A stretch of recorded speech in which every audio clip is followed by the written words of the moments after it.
In today's video, we're going to be creating the ultimate weight loss diet plan personalized to you. Now, if you're a returning viewer, guys, hit the like button for this video and subscribe to the channel because I've got loads of videos coming up based all around weight loss. Right, okay, so before we get started, we're going to want to understand how many calories are in 1 pound of fat. There are 3,500 calories. So before we even start this, we need to know that there was 3,500 calories in 1 pound of fat. If we do a calorie deficit of 500 calories per day over 1 week, that will equal 1 pound of body fat. We need to know these numbers before we can create this diet plan. So how much do you want to lose in a week, or how much should you lose? The rough guide is, you say 1% of your body weight per week aim for. So if you was 300 pounds, you could aim to lose 3 pounds of body fat per week. Now we're talking fat here, we're not talking water weight. We all know that in the first week of losing weight, the scales just go down, down, down, down, down. Because basically you're losing a combination of water weight, there's gastric emptying where your stomach and your bowels are basically emptying. And basically you're losing body fat as well. So in your first week, you're gonna get a big drop in weight. So let's move on to calories. How many calories does our body need? It's going to change from person to person. How tall you are, how big you are, how much muscle mass, all of this stuff. Now basically, there's something called BMR, and this stands for basal metabolic rate.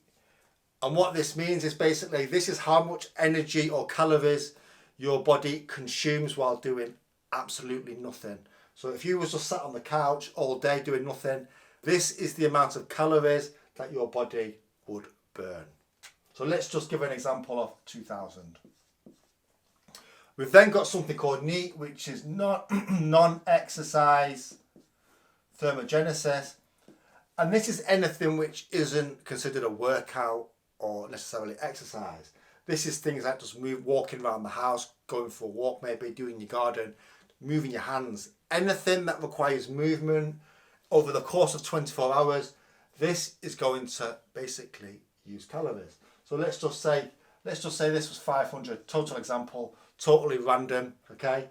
And then you've got something called, on top of that, you might go and actually do a workout, which might burn additional calories. But what you've got to remember is during this workout, your body's also using the BMR, the NEAT as well. So let's just say you did a workout. And let's just pretend you burned 500 calories. So basically, over the course of a full day, if you look at your calories, 3,000 calories. That is what would be your maintenance calories. If you ate 3,000 calories and did all that every day, your body weight wouldn't change. We know that if this person wants to lose 1 pound of body fat per week, he would need to be eating 2,500 calories a day. And if you can set your diet plan up to achieve this long term, you will lose 1 pound of body fat per week. And that is a science. So you might be wondering, okay, Paul, so how do we actually find out what my actual calories are? Now, here's the thing. None of these calorie calculators are going to be able to give you a specific number for how much you're eating. It's all going to be a generalized random guess. If you want to know the real world data and science, I'm going to share with you the system that I use and my clients use. Okay, so what we do is I'm going to use the green. So here's what you're going to want to do. You're going to want to install an app called MyFitnessPal. It's the best in the world. They spent billions on it or millions on it, and it's got every single food inside of the database, and you can scan foods, you can save them as meals, you can basically, and this cuts out all of the repetitiveness of logging. This is how you track your calories, okay? You're going to track your calories for one 1 full week.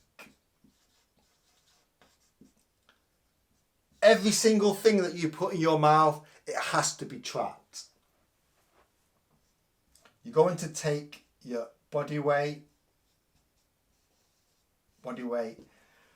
Every single morning when you wake up, you go to the toilet and you weigh yourself straight after under the same circumstances. I recommend getting some digital scales for complete accuracy. So we're going to get, after 1 week, we're going to get a reading of your body weight, and you're going to track your activity. So you're going to track your steps, you're going to track everything you do, because these three combined, so you've got your energy in, your energy out, and then how does that affect your weight? So weight loss equals energy in versus out. So this whole equation of calories, how much fat can you lose, this is actually how you're going to do it. Okay? You're going to track everything for 1 week. At the end of that week, you're going to basically take the average of what you've lost, and you're going to take a look at all of the data. You're going to take the average amount of calories. You're going to look at how much weight you've lost, and you're going to take a look at your average activity, and you're going to take a look at, are you happy with the results? If you're happy with the results, that's fine. Just repeat it for the next week. If you're not, you need to alternate the calories or activity. Either one basically will facilitate further fat loss. Let's move on to the macro breakdown of this diet plan. So let's just say this diet plan is based off 2,500 calories, because this person has followed this. They've deemed that they know that they need to eat 2,500 calories, and basically they want to lose 1 pound of body fat per week. So this is basically the start of the diet plan. So how many carbs, protein, and fats. Right, okay, so let's start with protein. Protein, people overdo the protein. Now, so the science has been shown that a lot of people who want to lose weight, they're not even lifting weights or anything like that. And even if you was lifting weights, the science has been proven that 0.64 grams per pound of body weight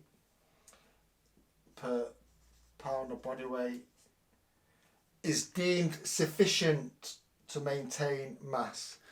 Now, the thing is with protein is it can be used to help fill you fuller for longer. And what that means is it's going to help you eat less. It's going to help you basically keep in a calorie deficit. So that is why people do up the protein. It's not necessarily to preserve muscle or anything. So basically, if you go off this number of this, I mean, some people do say shoot for 1 gram per pound of body weight. Now what this does is, it simplifies it. However, if somebody weighs 300 pounds, realistically, they don't need 300 grams of protein. It's just overkill. It's going to take all the calories up. It's just totally necessary.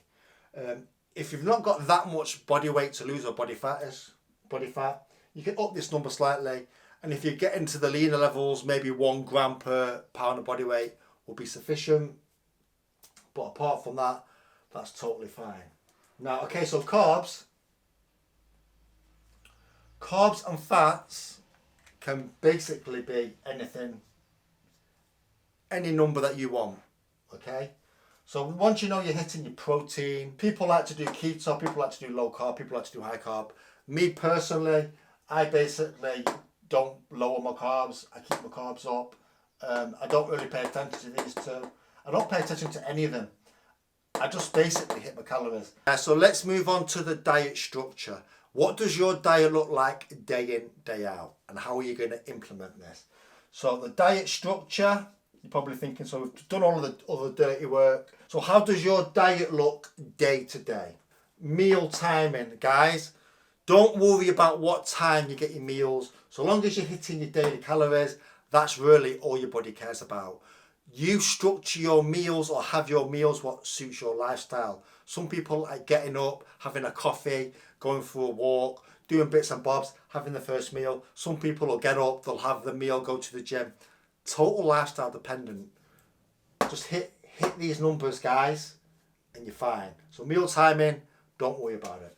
You're going to want to get 80% of your diet from nutrient foods and 20% from what you fancy, basically. And what basically this means is, and this will change, this isn't set in structure, but we want to be losing weight, but we don't want to be feeling like utter garbage. We don't want to be feeling like crap. And we want to be looking healthy and feeling good.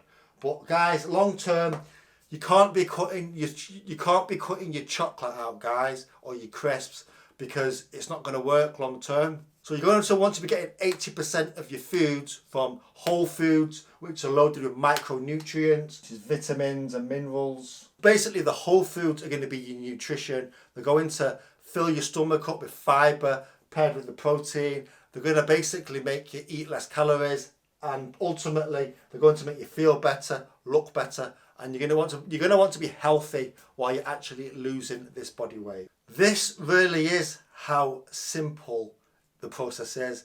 I can guarantee that if you follow what I've gone through in this video, you will start to lose weight.